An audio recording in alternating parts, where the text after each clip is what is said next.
There are legends of people born with the gift of making music so true it can pierce the veil between life and death, conjuring spirits from the past and the future. In ancient Ireland, they were called Philly. In Choctaw land, they called them firekeepers. And in West Africa, they're called griots.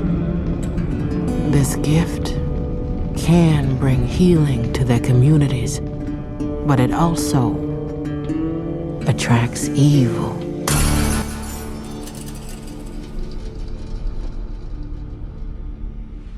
Me. Bonjour, mon petit chiflet. Amber here. We gonna kill every one of you. Okay, for real this time. Bonjour, mon petit chiflet. Amber here. Happy October. Happy spooky season. Happy sinner season to all who celebrate me. I've been talking all year about having a particular theme for my October reading, and now we're here, and now I'm so excited that I'm doing a special Halloween edition of my comfort films chooses my TBR, the series here on this channel where, as the title implies, my comfort films choose my TBRs. I realize I'm waving this mic everywhere. So initially my plan was to still do a special Halloween edition where each book was inspired by a different one of my horror specific comfort films. Yes, I have horror comfort films. But then I didn't realize that I was going to become completely obsessed, taken over by Sinners, the magnificence that is Ryan Coogler's Sinners.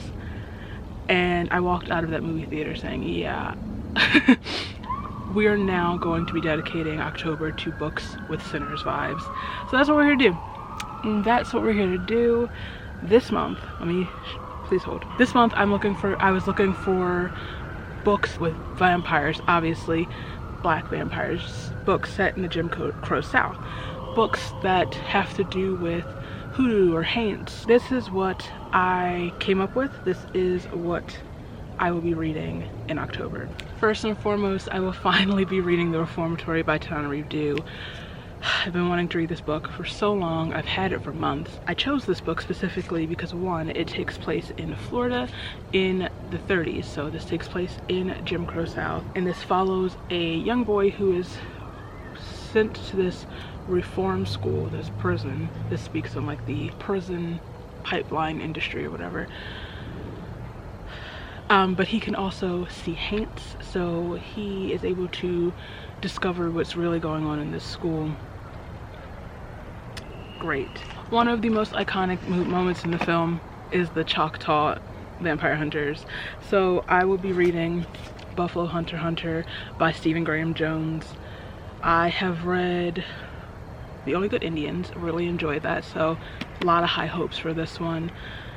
Don't know much except indigenous vampires, indigenous vampire hunters. Sign me all the way up. My camera's flashing, so let's speed through this. Next we have Ring Shot by P. Djeli Clark.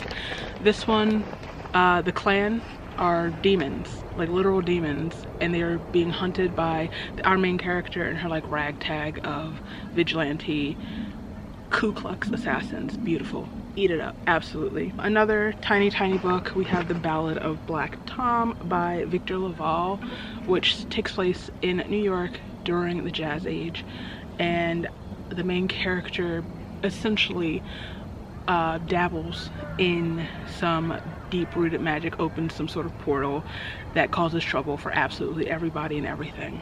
And last but not least, we have our Black Vampires with Fledgling by Octavia E. Butler. I am on an Octavia Butler kick, and it's not stopping anytime soon.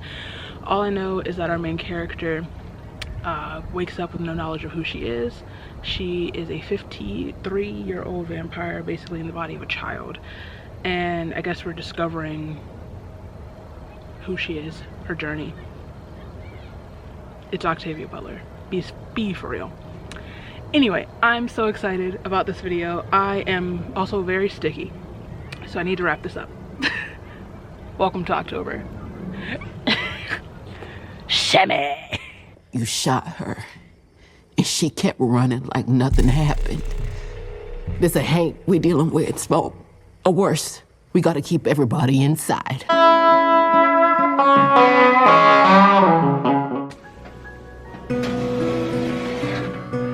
Ooh.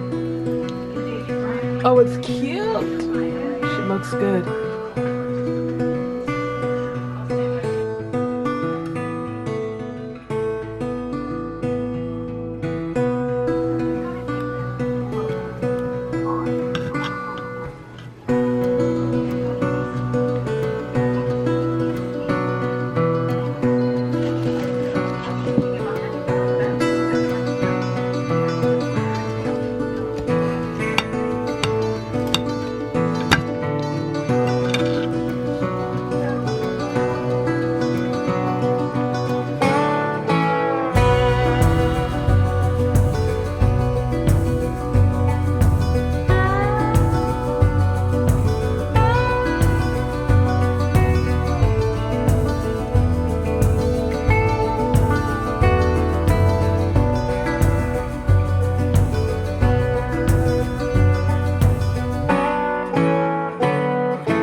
Good morning. Oh, good morning to you too.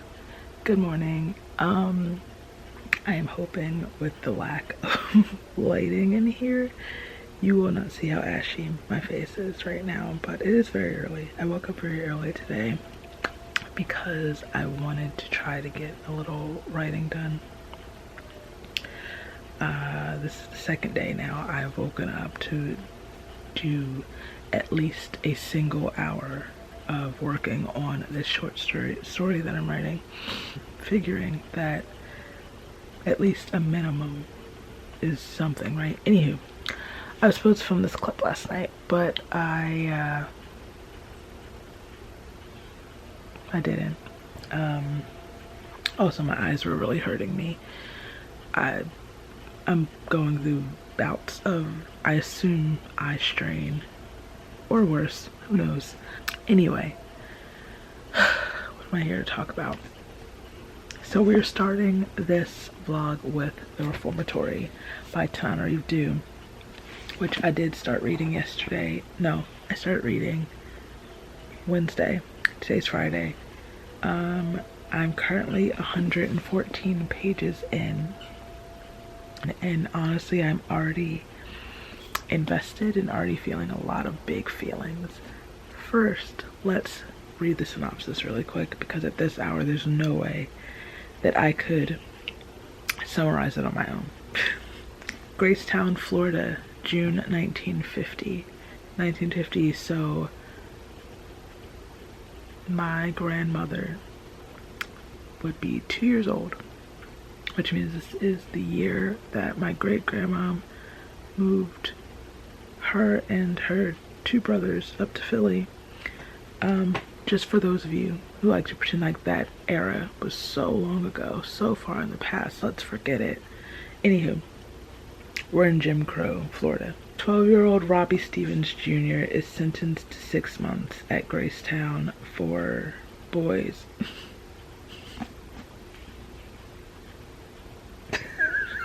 Why did I just read that sentence like that? Okay, let's try this again. 12-year-old Robbie Stevens Jr. is sentenced to 6 months at Gracetown School for Boys, an institution for kicking the boy of the largest landowner in town in defense of his older sister Gloria. So begins Robbie's journey further into the terrors of the Jim Crow South and the very real horror of the school they call the Reformatory. Robbie has a talent for seeing ghosts, or haints, but what was once a comfort to him after the loss of his mother has become a window into the truth of what happens at the Reformatory. Boys forced to work to remediate their so-called crimes have gone missing, but the hints Robbie sees hint at worse things. Meanwhile, Gloria is rallying every family member and connection in Florida to find a way to get Robbie out before it's too late. The reformatory is a hallucinatory, haunting, terrifying, and moving, as said by S.A. Cosby, work of historical fiction written as only award-winning author Tananarive Due could, by piecing together the life of the relative her family never spoke of, and bringing his tragedy and those of so many others at the infamous Dozier School for Boys to life in this riveting novel. And yeah, I learned upon starting this book and reading the acknowledgments at the front that our main character is named for the author's great uncle who died at one of these schools. And so I guess it's, like I said, piecing together his life. So I guess there are some biographical elements to the book, and this book's going to take a lot out of me. It's going to take a lot out of me. Obviously, I knew that to some extent because we are Jim Crow South, Deep South, this prison-like institutional school for that they send a 12-year-old to for kicking some predatory white boy. Not punching, not maiming, not anything. He kicked him in the knee. That's a 16-year-old versus a 12-year-old. Anyway, and just like these spirits revealing the truth of the like terrible, awful things that are going on at this school. But this book's going to be really difficult to read. Like, yes, it's, I guess, technically a horror book, but there are paranormal elements, but then like the horrors, it's going to be like humanity is a plague. Mankind is a curse. And truthfully, this little paragraph, this little monologue on page 108 really sums up everything, not just in this book, not just in 1950, but today. Nothing's changed. Nothing's changed too much, honestly. I don't believe in evil in most ways, Ms. Lottie said. I believe in the devil, all right, but man don't need no help from Satan to do what folks call evil. Man do evil every day and call it doing their job. Slave drivers was doing their job beating the skin off folks. Slave catchers setting dogs to rip out eyes and limbs. Don't nobody know to this day how many Negro men and boys got killed on McCormick's land when Isaiah Timmons faced McCormick with a shotgun looking for his missing sons. Back in '09 that was.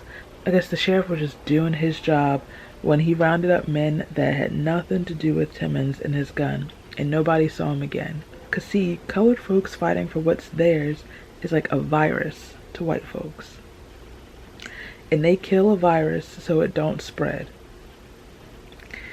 Whew. That killing is the work of man, not the devil.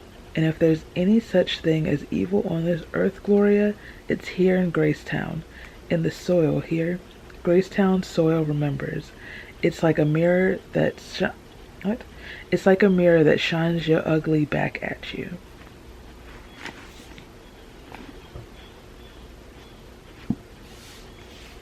Yeah, where I'm at, Robbie has, I'm just at part 2, so Robbie's just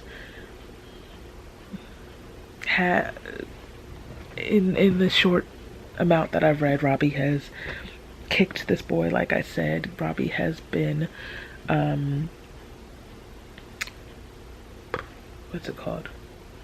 Sentenced to 6 months at this institution. Already has made enemies with amongst the boys that are already there, and there's already some strange things going on, some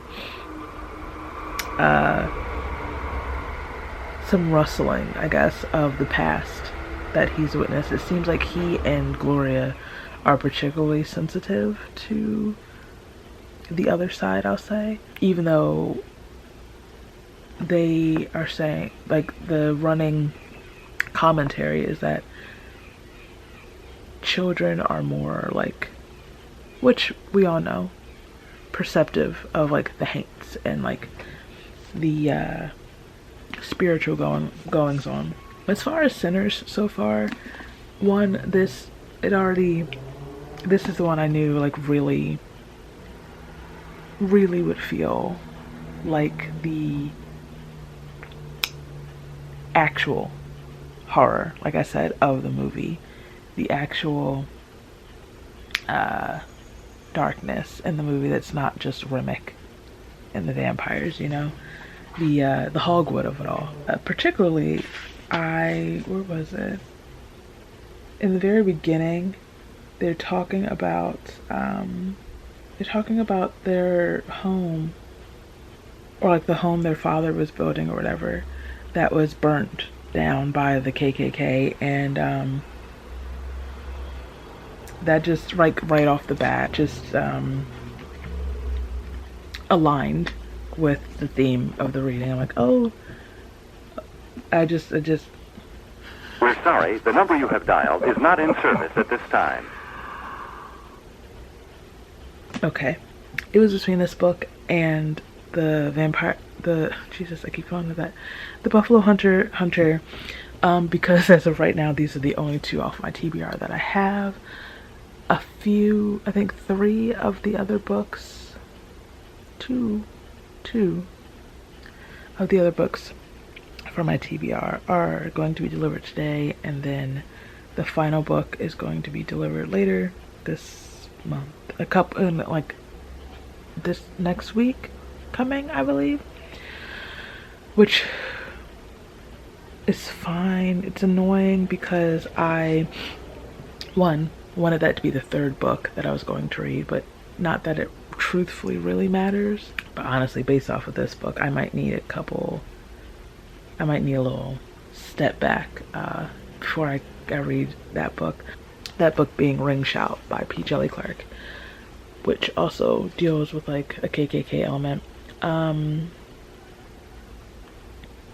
was I gonna say?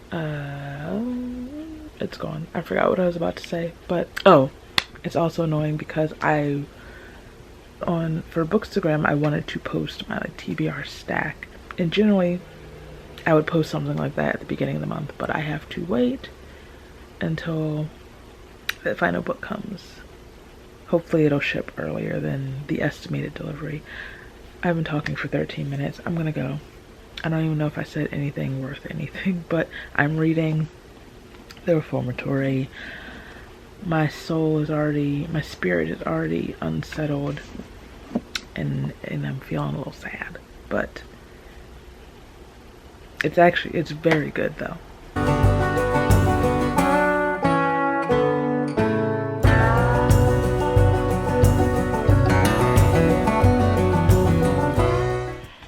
I'm gonna be so real with you. This book is quite difficult. It's a little difficult to read. Is that a shocker? No, because we know what the context of this book is, but and it's not the haints or the spooky supernatural elements. Those are kind of like an afterthought in this book, even though we are getting more into, like, a very sinister, very storyline involving the haints and this what is he called, the warden or whatever. If this man doesn't die violently by the end of this book, I'm gonna have words. None of them are gonna be pleasant. But yeah, I know I mentioned in my last clip, I was talking about the fact that my grandma was a child when this book takes place.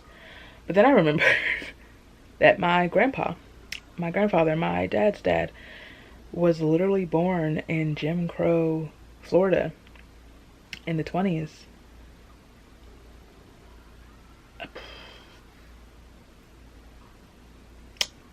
But people want to say this was so long ago, it's in the past, forget it. Mind you, that's just two people. Literally, my grandparents. And that's just two people of so many people that I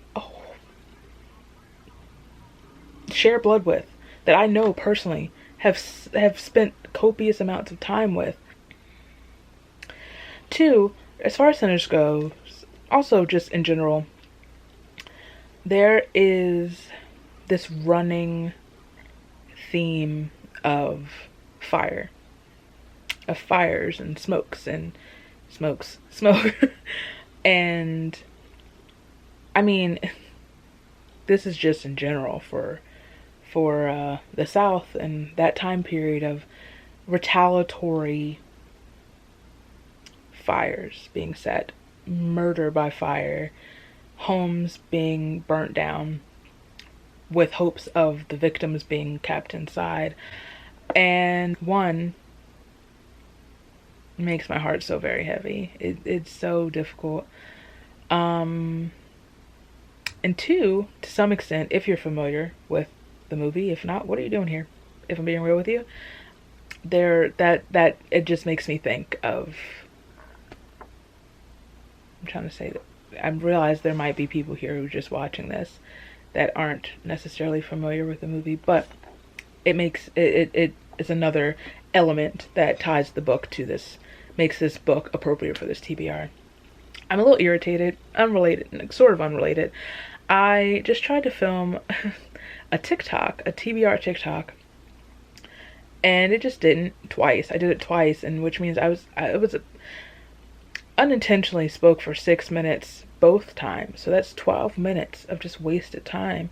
And I'm not doing it again. I'm really not. At least not right now, not today. Because now I'm mad. Now I'm irritated, and the energy's not gonna be right. So I have about 50 pages left to read today.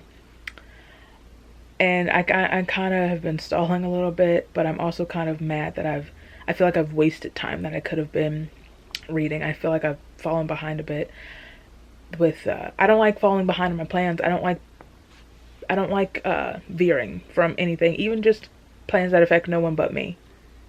Just things I've set in my head that have no bearing on anything actually worth anything. But I'm gonna go read.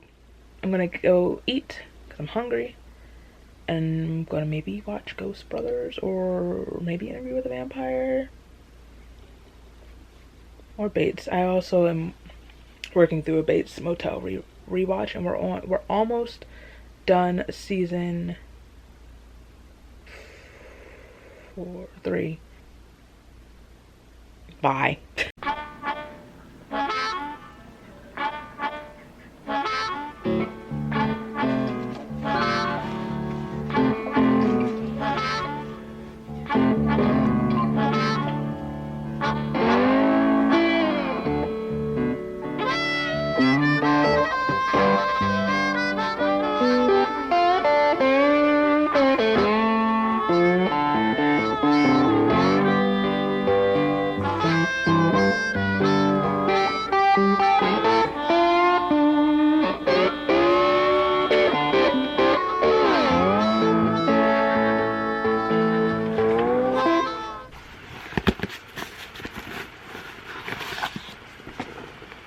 It's so tiny. I did not realize how small this book was.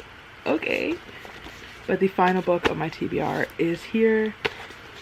I'm excited. Actually, this being small is kind of a boon to this TBR because it makes it all a little less daunting. I really only have 2 large books.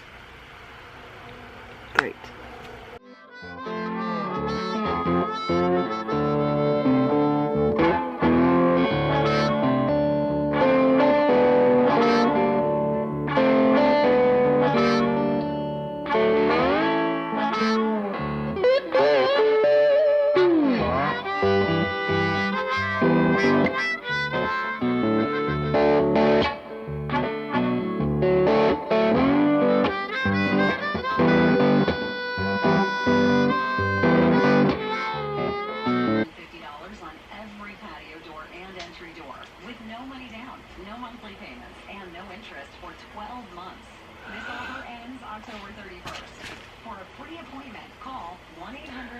1-800-613-8900.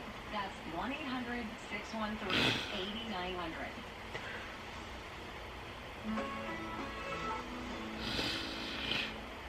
We got new hands-free sketchers today. Have fun, boys. 2 minutes later. How's that even possible? Luckily, almost every pair of sketchers is machine washable. Toss them in and they'll come out looking like a dingy bottom. Thanks, machine washable sketchers.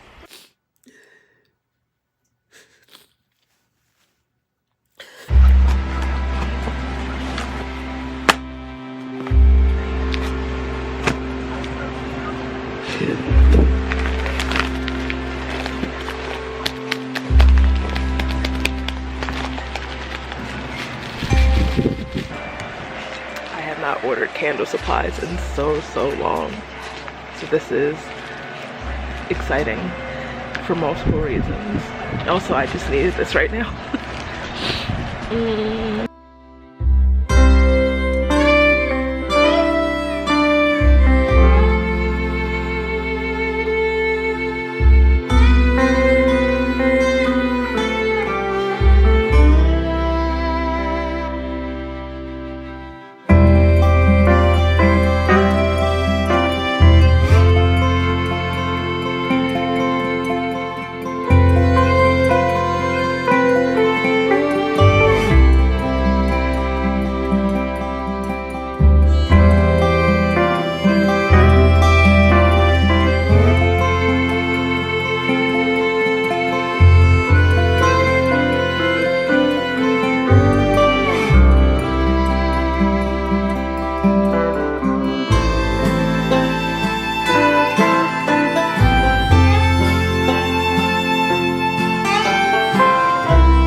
Hey, so I'm actually really struggling right now, and it's really getting to me. I'm going to be so real with you. For the past couple of days now, I have been trying to read The Buffalo Hunter by Stephen Graham Jones. I am 24 pages in this book, and it's, like I said, been 3 days since I tried to read it.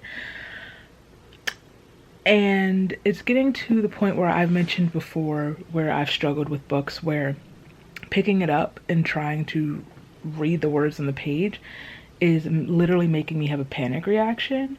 Like, I just can't click or focus or retain anything that I'm reading, and it's really bothering me. I think maybe because my period will be starting soon, my brain's a little jumbled, but it's really getting to me. Like, it's embarrassing to talk about out loud. So I think I'm gonna have to force myself to put this down, and then I'm gonna maybe try to read like the first page or so of each of the next 3 on my TBR. Ring Shout, Fledgling and The Ballad of Black Tom and see if anything sticks, because I'm kind of losing my mind. Like, you can't see it right now, but I kind of really want to cry right now, and that's not normal or healthy, but there's nothing else I can really do about that right now. Like, I was trying, you know, even having like something softly playing in the background, not helping. Silence, not helping. Is it the book? I don't know. Is it me? Probably. I don't want to go read like any sort of reviews to see if it's the book, because I don't want to ruin anything any like excitement that I have for the book, or possibly spoil anything for me, or be swayed by reviews. I'm so frustrated. And it's not like this isn't something I'm doing. I'm just making me do. This isn't like an assignment. This isn't real life. But I think that's what frustrates me also, because like I have all these grand plans of things I would love to do, but if I can't manage reading a book, how am I going to do anything that's actually important or worthwhile in my life, you know? And like, I don't know, I struggle with feeling stunted for various reasons. And there's a lot of big things I want to do, but I can't. And that's just really been getting to me, and this isn't helping. And also, unrelated, but Diane Keaton died, and I'm very upset about that also. So many of my favorite movies. But yeah, I don't know what to do. I was also trying to watch Nightmare Before Christmas. Surprise of surprises, I've never watched it all the way through. I wasn't allowed to watch it when I was little, and then when I got older I tried to watch it and just didn't click with me. And just put it on. It's spooky season, and like one of these days it's gotta click, right? And it was distracting me from the book. So I've got some reading vlogs playing in the background, also not helping. My brain just, I can physically feel my brain. Does that make sense? And like it gets like that when I'm in like a heightened state of like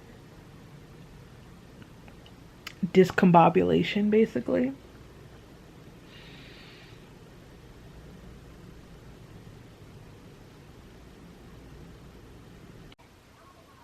Harper Audio presents The Poppy War, a novel by R.F. Kuang, performed by Emily Wu Zeller. Part 1, Chapter 1. Take your clothes off. Rin blinked. What? Son?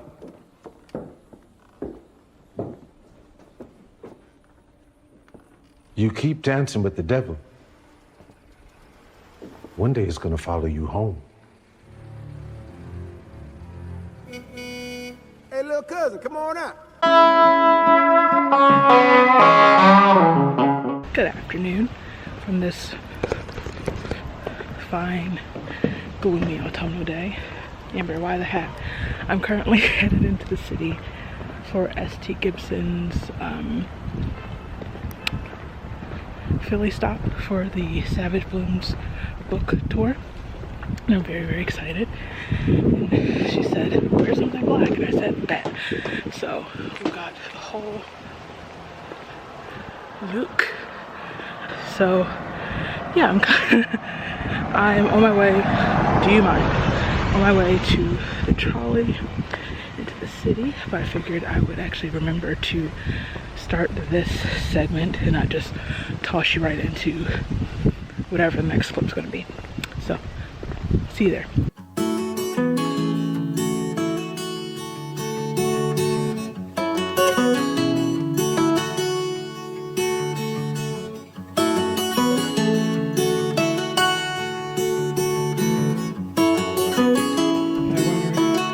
Cool. Great. We should be getting started in about 15-ish.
What is that?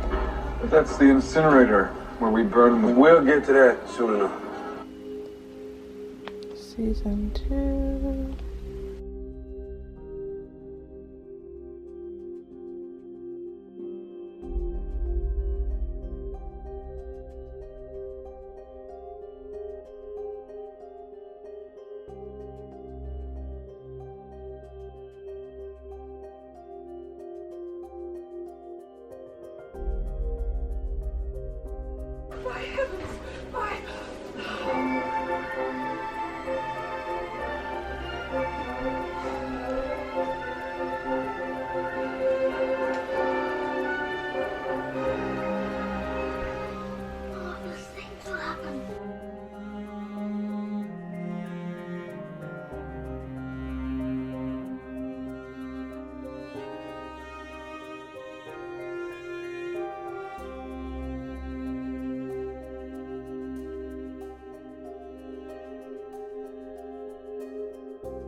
Hello? Somebody there?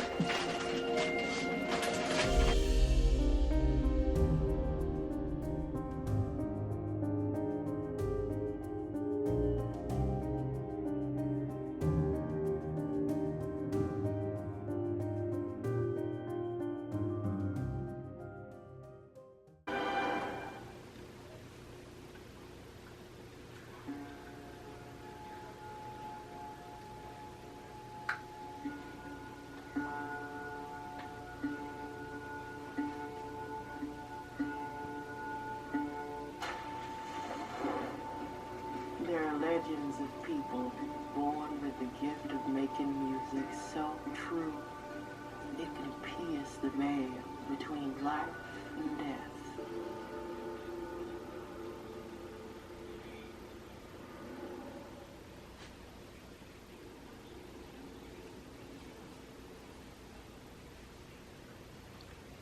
That's today. Hi, good afternoon. Let's talk. So the last week or so has been kind of chaotic. You have seen me have a meltdown whilst trying to read Buffalo Hunter Hunter. You've seen me put that book down. I went to the Savage Blooms book tour, but I have not actually talked about what I have read. Let's do that really quickly, starting with, I never actually sat down and talked through my thoughts about the Reformatory. It actually took me a really long time to be able to properly formulate my thoughts past all of the heightened emotions. But I did manage to write a few things down. So I'm gonna quickly read through and recap what this book did to me. The Reformatory by Tananarive Due. Lord Jesus in heaven, the way this book destroyed me, I mean absolutely destroyed me. Like crying until I could barely hold my eyes open afterward, which you saw. This book is categorized as horror, and yes, there are supernatural elements, but the horror is humanity. Humanity is horrific. Is, not was. Racism, white supremacy, the crimes committed on black and brown bodies is nightmare fuel. I see people talk about this book and talk about how scared they were reading this book. The only actual fear I felt was for Robbie, for these children. The emotion that I was consumed with, the emotion that kept me up and never left my mind was blind, seething rage. This was the perfect book to kick off a Sinner's TBR. The running theme of fire and burning, the real horror, the real villain being the monster and evil of racism. This book was very good, but it has thrown me so off kilter that I'm struggling to keep reading. I truly didn't think this all the way through, or what it would do to I didn't think this all the way through or about what it would do to my spirit. I should have thrown in some romance or something with a messy biracial yapping about her coos or something. Oh, like, good Lord, Miss Do. But we've moved on. And after trials and tribulations and turmoil, I did read The Ballad of Black Tom. I think I mentioned that briefly. I read it mostly on my way to and from the S.T. Gibson event. So I don't have a lot to say. It's like very well under 200 pages. So I did say I finally managed to read another book after momentarily giving up on the Buffalo Hunter. I read this tiny thing within 24 hours. I don't have too many thoughts. It's a quick, tiny story. I'm not very familiar with H.P. Lovecraft, aside from Lovecraft Country, which I do need to rewatch. But my interest is piqued to read at least other Lovecraftian-inspired works or Lovecraftian retellings, you know, without the racism. My rage fest continues, and honestly, I'm going to be so depleted at the end of all this. As far as it fitting the theme, our main character loves a con, a scheme, if you will, and music is used as a conduit to summon some dark ancient entity. So he's like Sammy and the twins stack, all wrapped up into one. There's some satisfying revenge in there as well. Cool. That's really all I can say about this book. It was a good time. It was quick, fit the theme. We move. You hardwood?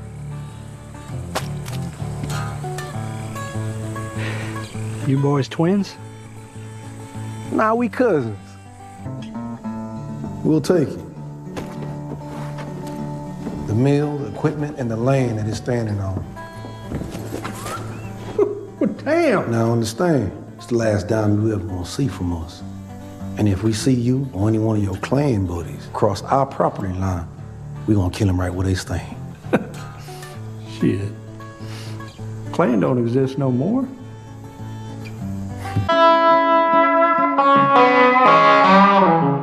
So now I'm currently keeping the short and sweet going. I have started Ring Shout by P. Djeli Clark. This one follows a group of Ku Klux hunters in this world. In this story, I'll just read what it says.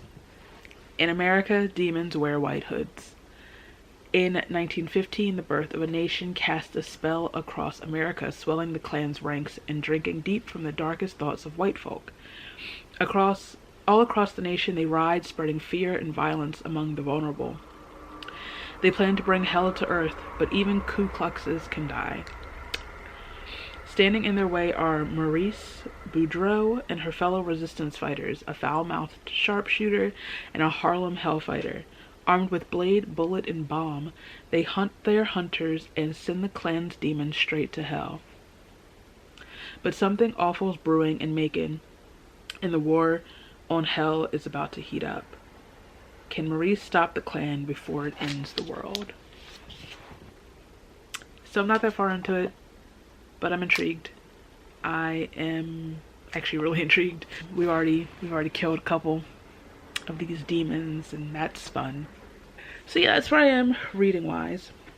Briefly before I go, because I did promise everyone that I was going to keep this short. Like I said, I was at the bookstore the other day because I was there for the S.T. Gibson event, like I've said several times, and I got some things. Yeah. I do plan to do a proper haul at some point in the very near future, but briefly, I just wanted to show the books that I got the other day. Obviously, I got Savage Blooms, S.T. Gibson's new book. It's pitched as like a erotic romance. It has like, it's set in this like a gloomy, isolated estate in Scotland. We know I'm obsessed with Scotland. And it follows like two pairs of friends that end up together, stuck in this estate, and shenanigans are afoot. It has like Wuthering Heights vibes. There are Hosier vibes afoot. Saint and I talked about it on Tuesday. Was that Tuesday? Yeah. On Tuesday. Yeah, gothic, romance, fae. Absolutely. Then I only got romance books. That's fine. I picked up The Dating Prohibition by Taj McCoy. This one is about a woman who is like trying to get her business off the ground with, I think, the help of her brother's best friend, who she's like seen for like the first time in ages, and he's like super hot, and of course there's like some chemistry, but he's like, actually, no, you're off limits. That's not gonna happen, but obviously it does. They were having a sale, buy two get one free, so I did. This one wasn't a part of the sale, or else I would have just included that. But I realized with all the romance books I've been buying, I was like, how many have been by Black authors recently? And I mean, that wasn't the only reason I bought this. This was the first book I was drawn to when I was browsing. But anyway, I got some, all of them are like fall-y, because I know I'm gonna need something cozy and distracting after this TBR. I got this gorgeous book, If It Makes You Happy, by Julie Olivia. And just from the cover, it's giving Gilmore Girls. Look at the gazebo. It's giving Stars Hollow. Oh, it takes place in 1997. So like I said, it takes in place. We did it at the same time. It's like a slow burn romance set in the fall, 1997 in Vermont. That's really all that matters to me.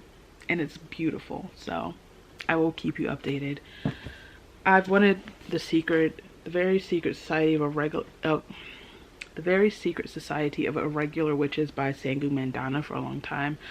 And as I was like really realizing the damage that I've done with my current TBR, I'm like, I actually need a cozy romance. I don't think I've read any like contemporary romance books that are technically considered cozy romances, but I've heard a lot of good things about this book. It also has like the paranormal element, because the main character is like the only witch in Britain, one of the few. And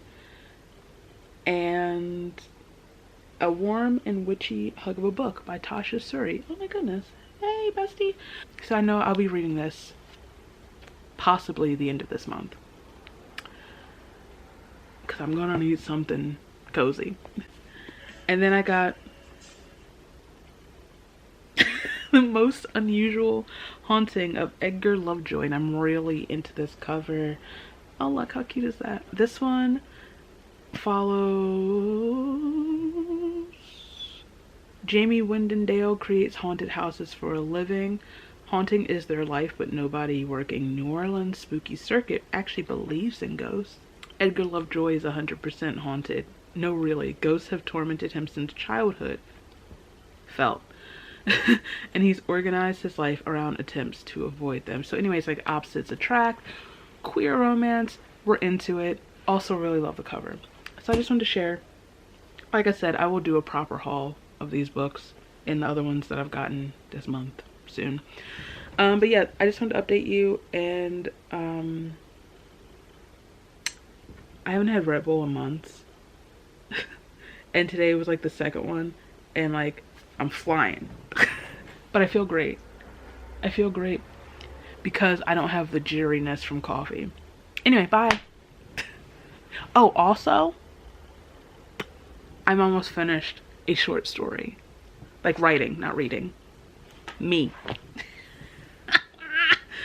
I'll update you on, thank you so much. I will update you on that later. Bye.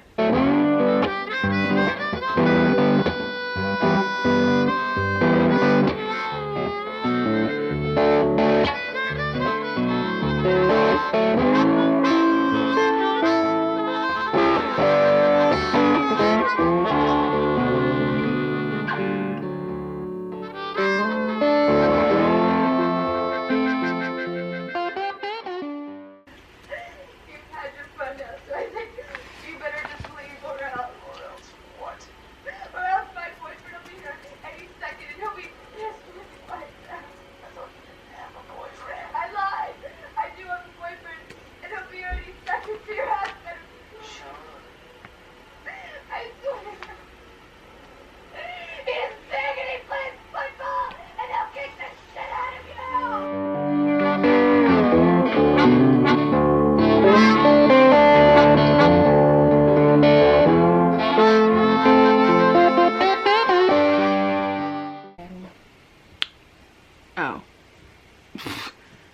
Maybe so.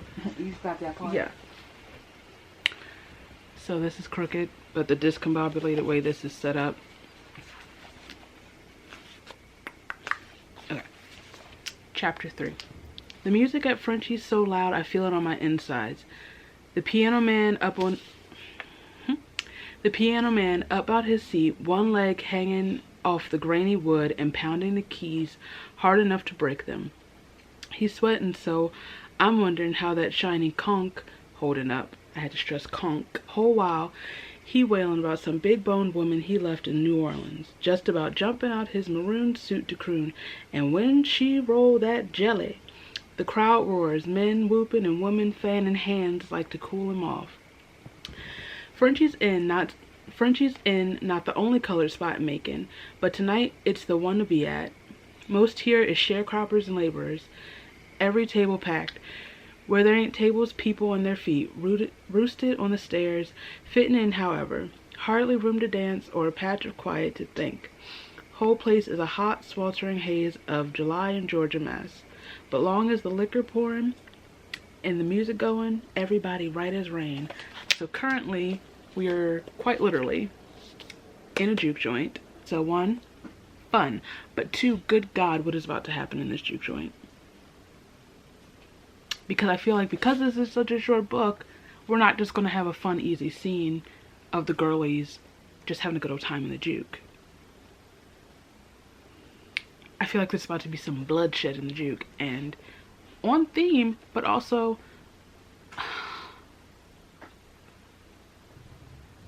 I just wanted to share how I just didn't expect it to be so perfect, you know?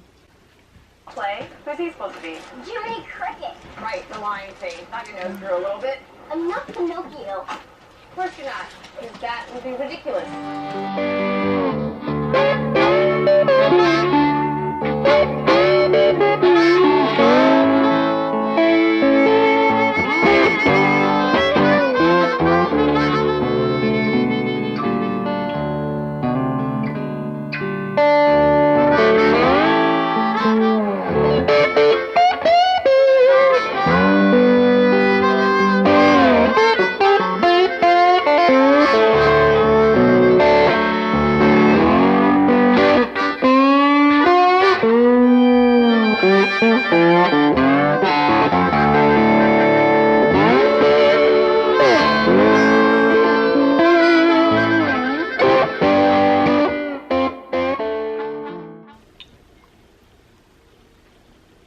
I'm really starting to find myself boring, honestly. So if I'm boring myself with the content I'm providing in this vlog, I can imagine. And if you're still watching it, thank you. I feel like this is very, it's not, I don't know what I'm going to have to do to bring it up to the watchability that I would like to provide, but we're here. This is what we're doing. I have another update for you. That's all this vlog is. Usually I like to, you know, have a little fun, a little razzle dazzle sprinkled throughout, but it's just me telling you I'm reading a book and then telling you I finished a book.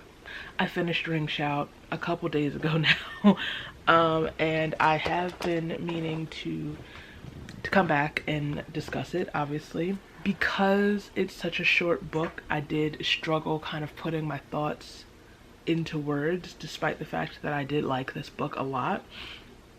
I think that's, it might not be because of the length. It could just be me, because I've struggled basically to put my thoughts of all the book. Well, so far only one book was like a full-length book. Anyway, let's discuss Ring Shout really quickly, and then I can properly sort of move on, and then be back very shortly with another update letting you know that I finished another book. So I said P. Djeli Clark is 2 for 2 in my book. Novellas are interesting to me. Because of their length, it can be difficult to really get anything of them, much like a short story.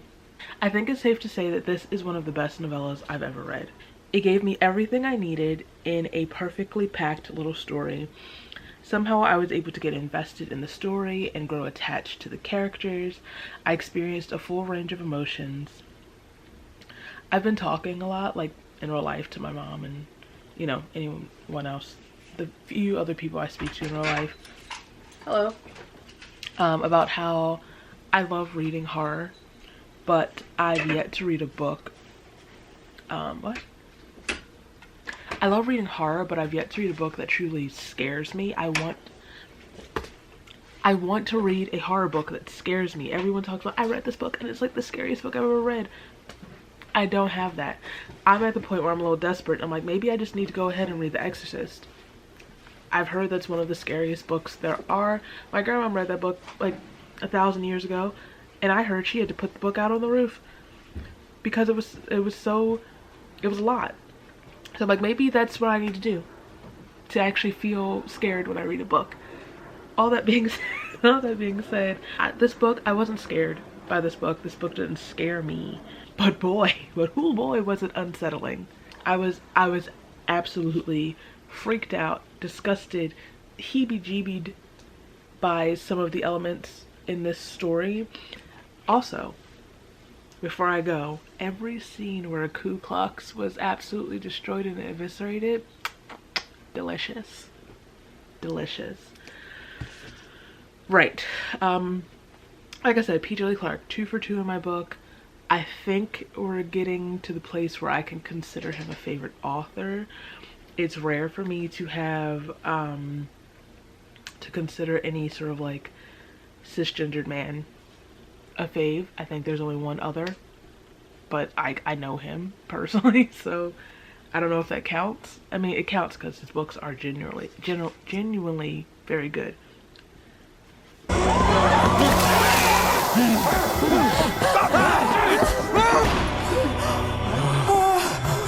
What's in the jar? Pickled garlic. These ain't hates. They vampires.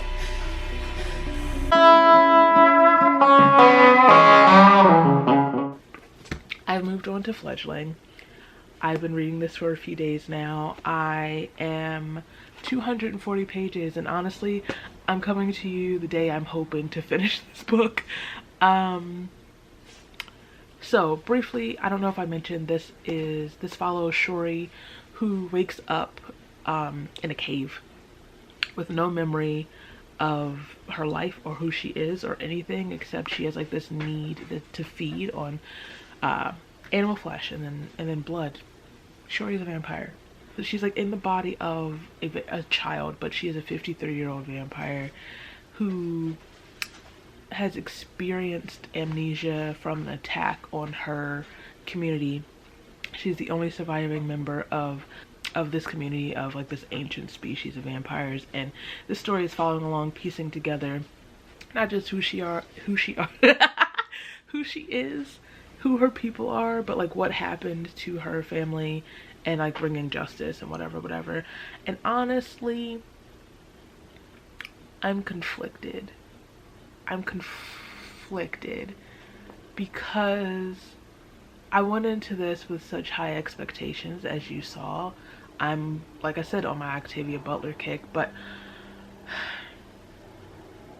I feel like I'm a little struggling. I'm struggling a little bit with this book. I don't want to say struggling. I just, it's not doing what I wanted it to do. I don't care as much as I'd like to. But we can discuss that later when I finish the book and I can like properly formulate my issues with this reading experience. Anyway, like I said, plan for today is to finish reading this. I have a little bit of writing to do. I have a little bit of like other planning things to do. But yeah, I have like less than 100 pages, so this will be easy peasy lemon squeezy.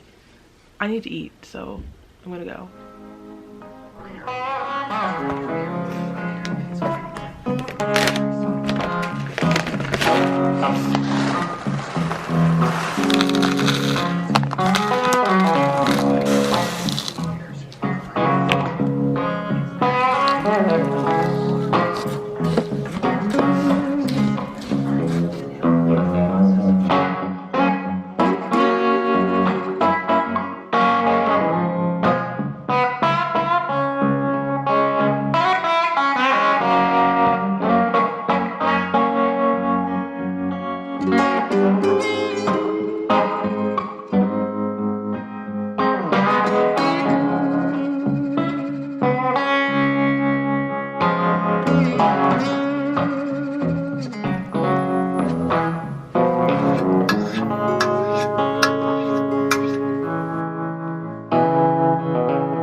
Hi, good morning. It is October 26th and I'm awake. Just for this, I'm not using this right now. I actually just filmed the very first episode of my new spooky podcast that I've been wanting to do for years now and have just been putting it off. Wednesday Hollow. By the time you see this video, honestly, by the time you see this video, there are probably multiple episodes available. But this first one, it was shorter than I expected it to be. I guess I talked faster than I thought I would, but it was just kind of like a rip the band-aid off. If you don't do it now, you're not going to do it type thing, you know? But since I'm awake and presentable, I thought I'd just pop in really quick to let you know that I finished Fledgling yesterday, the day before yesterday. And usually I would have come with notes written down, but the only thing I was able to write down was 2 words. Okay. Where do I start? I wanted to love this book. I really, really did. You know I did. You saw how excited I was. This might have been... This was probably the book I had the most expectation from, I think. Or the one I expected to like the most. I think The Reformatory is probably the one I was anticipating reading the most because I've heard such amazing things. I've had it for, months, but have been wanting to read it for a few years. But now, like I mentioned at the start, I'm on this Octavia Butler kick. This is my 3rd Octavia Butler within the span of 7 months. So I just knew this book was going to be everything to me. And then I wanted to love this book. So I know I already talked about what this is about. This is about a vampire who wakes up with amnesia after an attack on her family, her mother's family, after the loss of her basically entire 1/2 of her family. She doesn't know who she is, she doesn't know where she is, she doesn't know why she is, she doesn't know what she is. So this book is following her. It's following her trying to figure those things out.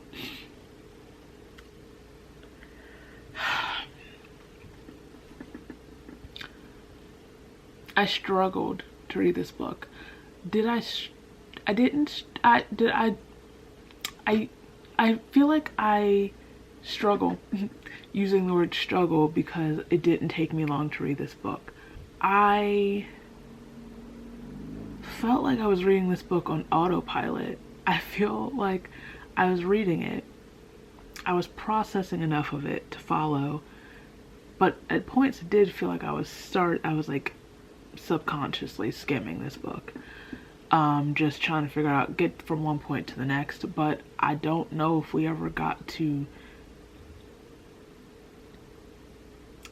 a point, but I don't know if this,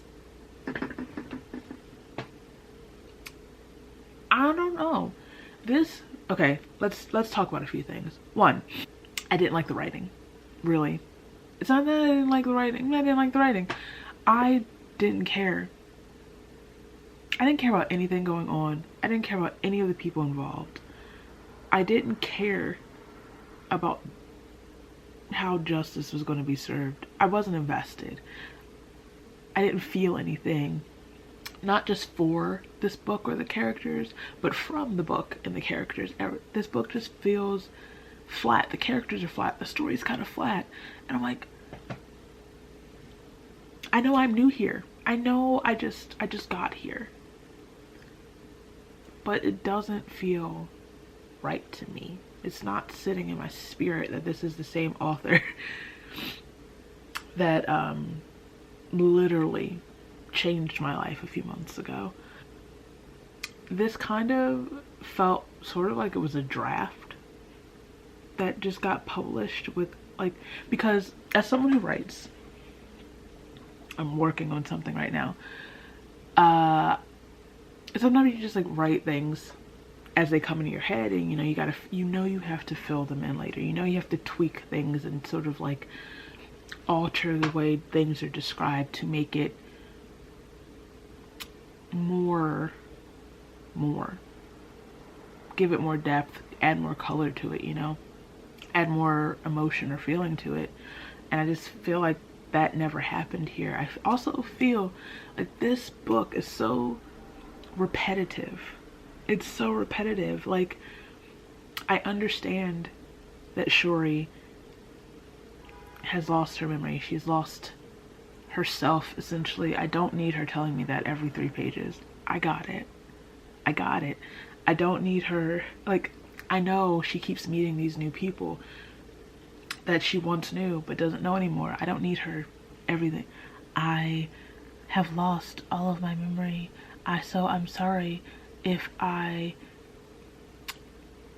met you, but I don't know you anymore. I lost these people and I should feel rage, but I don't remember them, so it's like they never existed. Okay, I get it. I got it. I know. And then there's just the element of Shuri and her the symbiotic relationships with her little group of humans. So a symbiote is different than a mate. They mate within their Enas, which is the name of the vampires in this book. But they also have human symbionts who they feed from. So they kind of like are like in a symbiotic relationship with several humans who they feed from. And it's also like a sexual relationship to some extent. There's like a sexual element to it because like the symbiotes experience, while like the feeding and from the venom of said Ina, this like extreme sort of like orgasmic pleasure or whatever. Here's my issue, right? Shuri's 53 years old. Shuri's still considered a child within her community because she's just 53. That's a child to them. She still has another growth spurt coming. Shuri is in the body, well, not in the body, but she presents, I'll say, as an 11-year-old child.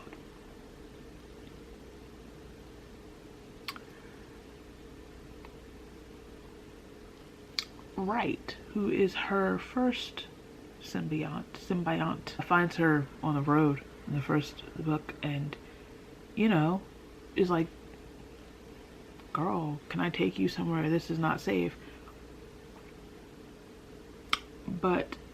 And I know, like I said, I know the venom sort of bonds the person who's bitten to Shuri. And there is like a, what's it called in vampire lore? I wrote it down somewhere. I think I wrote it in here. Like, it's like a being compelled, essentially, and influenced. So there's consent, but like it's sort of muddled a little bit. But when she got in his car, he thought she was a little child, right? And before she bit this man, there were implications that he was interested in her before he realized she wasn't a child. Am I wrong? And even if that's not the case, I know she's an adult. I know she's very grown. She's older than most of these people. That she is in this kind of like,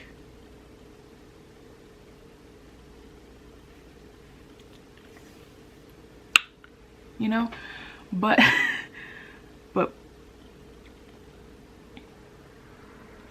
I think it's maybe also because of the amnesia, also because there still is a childlike element to her. She just never really reads as like real grown, you know? She never reads as a 53-year-old woman creature, inhuman, kind of sort of undead creature that's just small, you know? It didn't feel like maybe like a little person who's like infantilized by society, you know?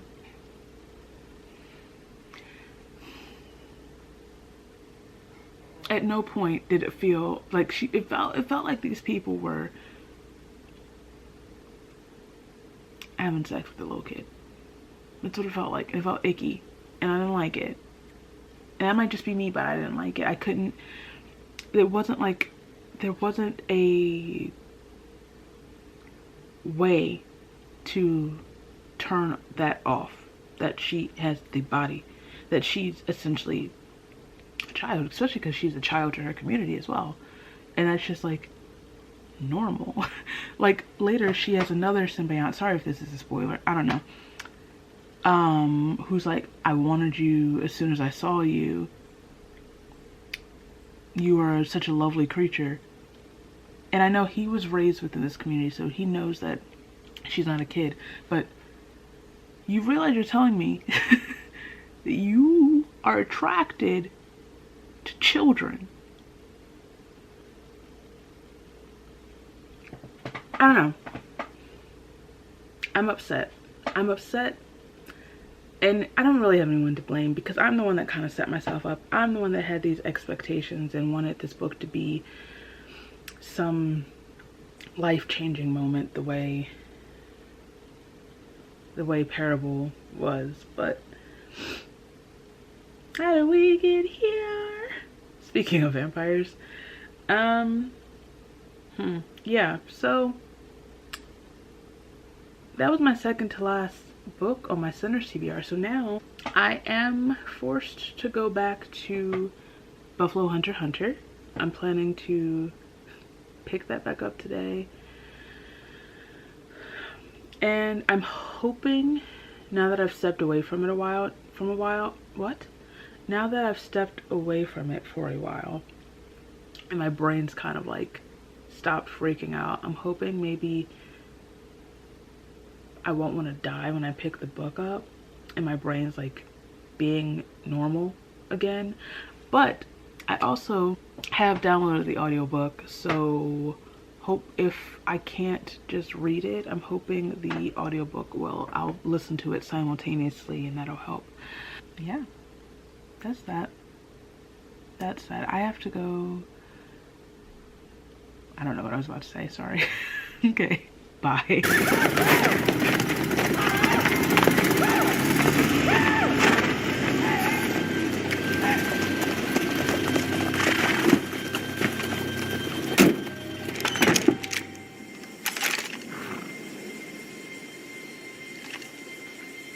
Evening, ma'am.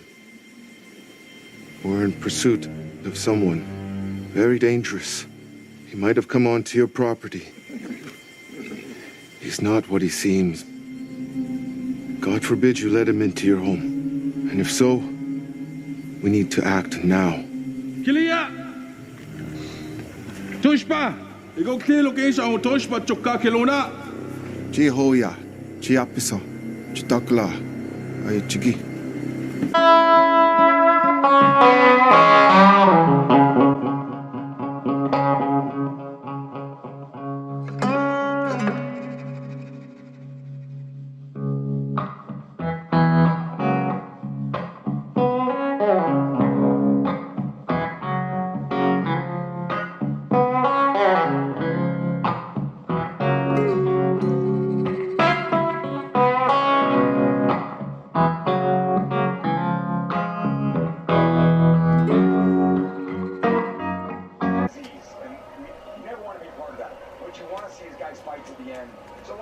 I like that. You fighting to the end. You're supposed to do that. We'll keep on fighting till the end.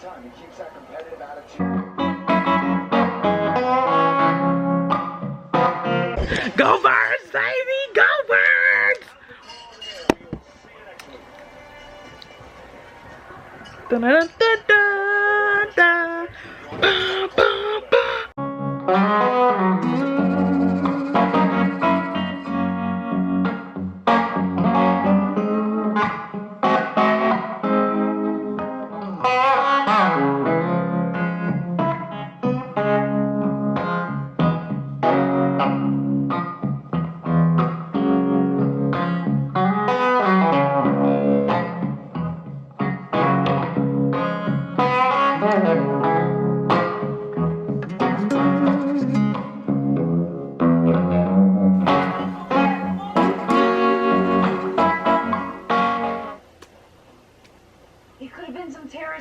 Can you pause this for a sec?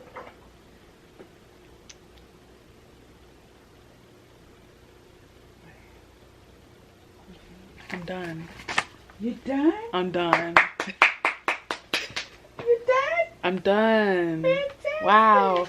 I just, you know, I have to like edit, like make, you know, do grammatical checks and stuff, but like, congratulations. I think I'm done, I'll say. Okay. Because I could reread and be like, that doesn't make sense, but I'm done. Good job. You did it, you did it, you did it. I'm tired. Yeah. That's what life is.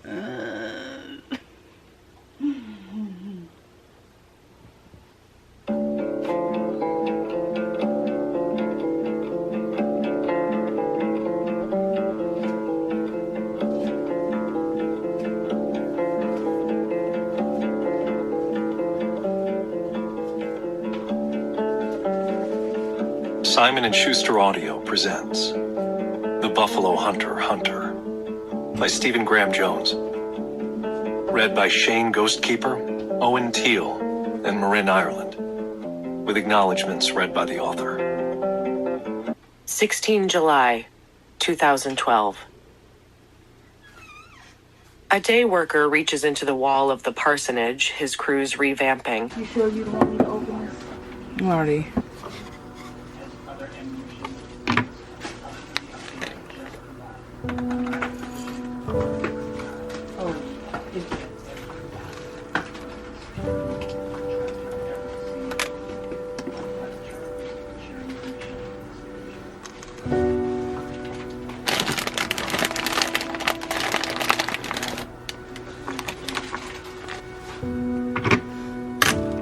Oopsies.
Yeah, I said it. You were rude.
Okay, let's wrap this up.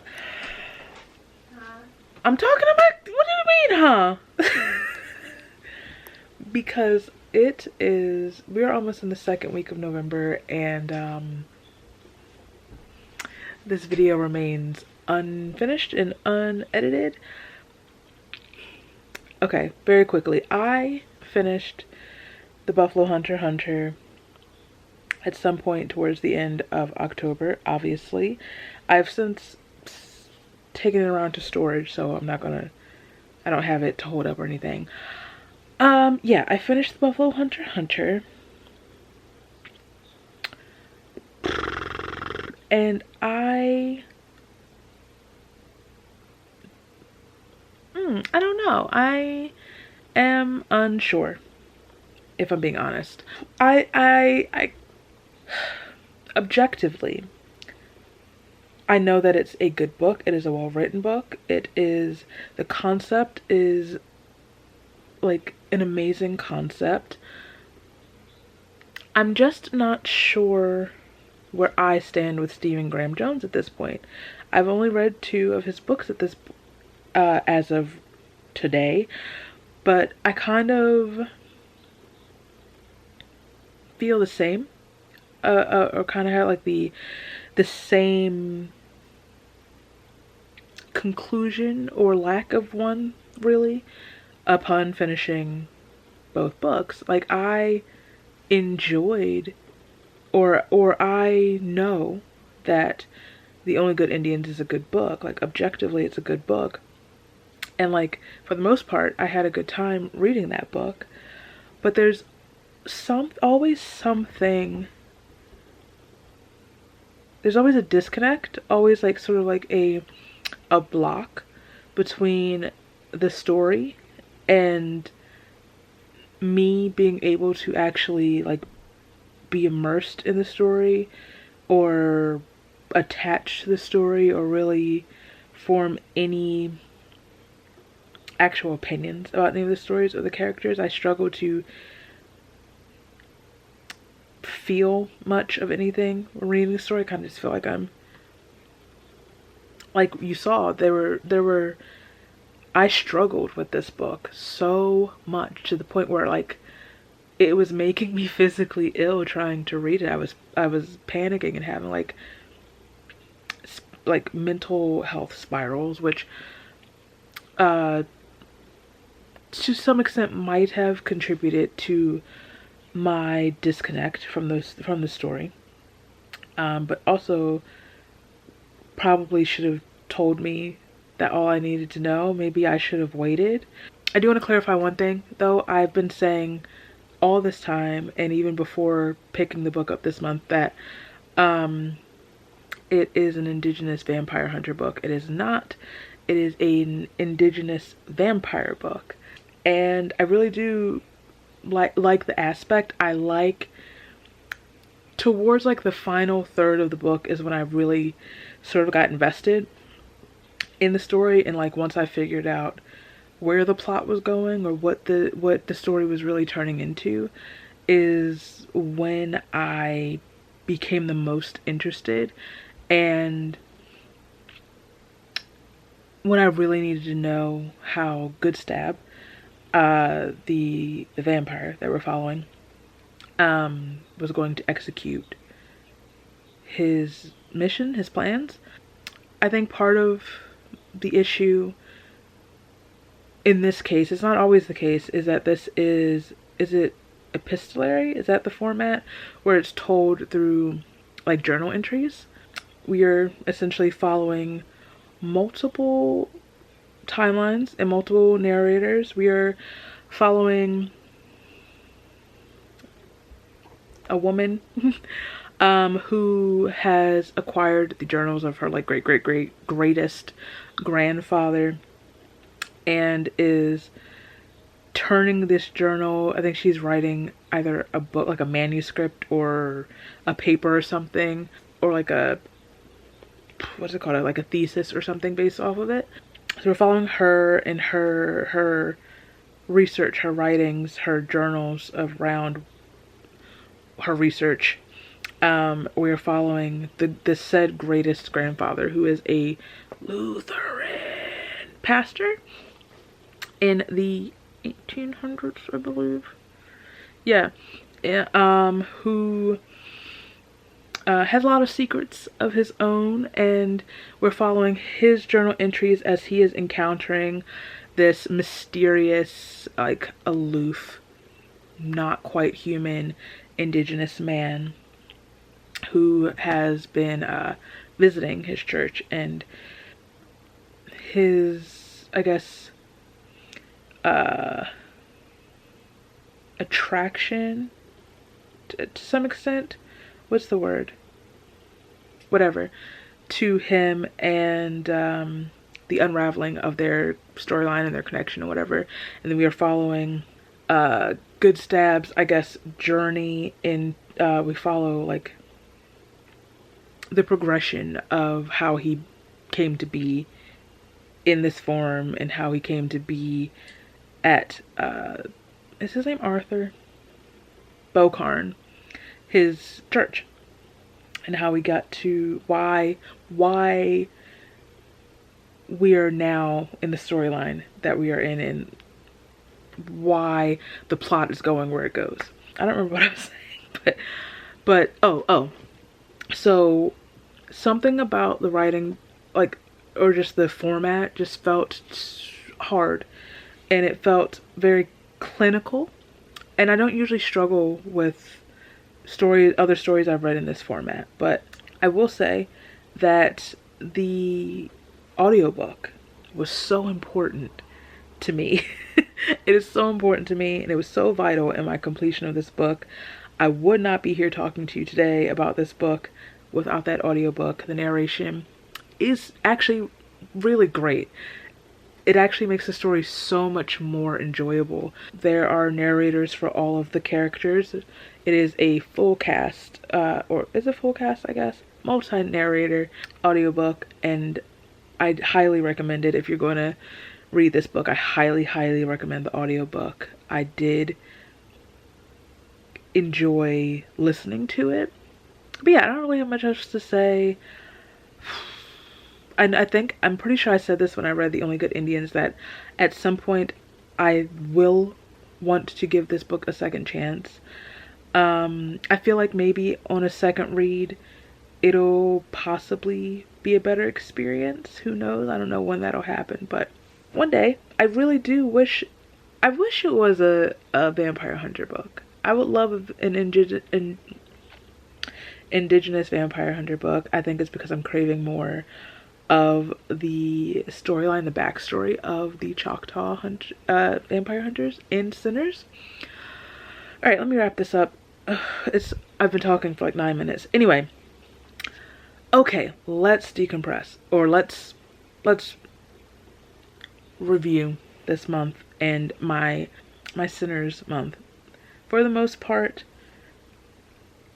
this was actually pretty heavy, pretty traumatic in some cases. Ooh, they're playing the replay of us winning the football game today. Anyway, go Birds. Pretty heavy, pretty traumatic in a lot of ways. TBR experience. I'm currently reading in the middle of my Hunger Games reread, but I'm gonna need a lot of like softer books going forward to sort of like decompress.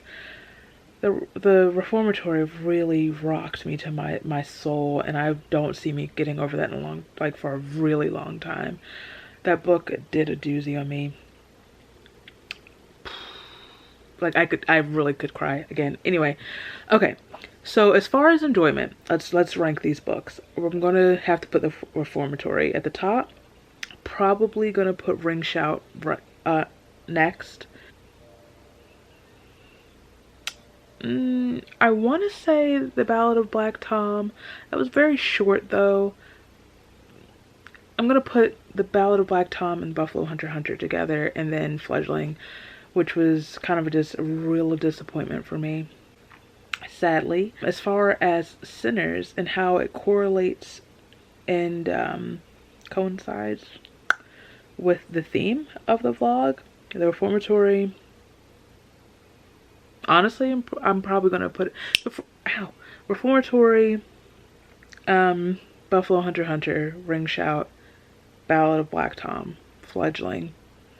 Fledgling could go higher, just like the vampire-ness of it all it was vastly different than Remick and them. I kind of really wish I had read something about something involving like Irish folklore, Irish history of some sort, or Irish vampires would be ideal also. Okay, I don't want to talk anymore, truthfully, being honest with you. So I'm going to wrap this up. Thank you for watching this if you did. I have started the process of editing this, and I finally got it under 2 hours. And this is probably going to put it right back over there, and I'm really irritated by that. I'm going to be so real. Thank you for watching. Thank you for going on this journey with me. Thank you for allowing me to have this little moment where I allow another one of my comfort films to dictate a TBR. I don't know what the next one of these will be. I have to really think. Anyway, if you like this video, please give it a thumbs up. If you like me, feel free to subscribe. All my places are down below so you can follow me and I'll follow you back. And I'll see you very soon. Bye. Now we out here playing games, telling ghost stories in place of doing what we ought to do. And what is it we supposed to be doing? Being kind to one another.